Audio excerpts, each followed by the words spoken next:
Hi audience! In my previous video, I discussed staging, curb appeal, and home warranty plans. Okay, let's assume you've done that and you've unexpectedly received an offer. What to do next? Well, the closing procedure starts. In this video, I will cover a couple of important things for sellers. Later in the following videos, I will cover important things to consider in the transaction for buyers as well. Stay tuned!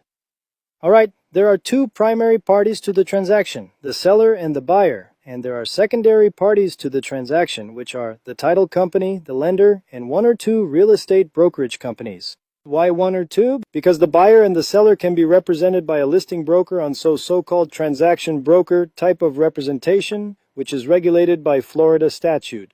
These representation types are optional and negotiable. Ask your realtor or broker about what representation type is most suitable for your current situation. You should talk about the representation type before you sign a listing agreement with your realtor or broker. Also, an important thing to understand is your closing costs and your net proceeds at closing. Here's a summary of that for the seller's side of the transaction. You can follow these steps in sequence as I spell them out and find out the final number. Keep in mind that the number you will come up with is just an estimate. An exact number will be received by the closing agent at the title company. That's what they do.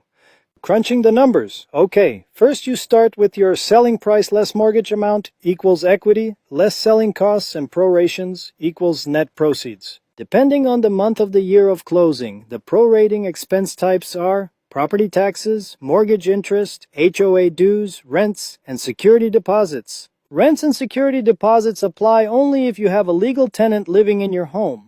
Also, selling costs will include deed transfer fees, title insurance, and real estate brokerage fees. Once again, these are just basic expenses that can apply to most of the standard transactions. You should talk to your realtor, broker, and closing agent to find out what to expect in terms of closing costs in your particular transaction.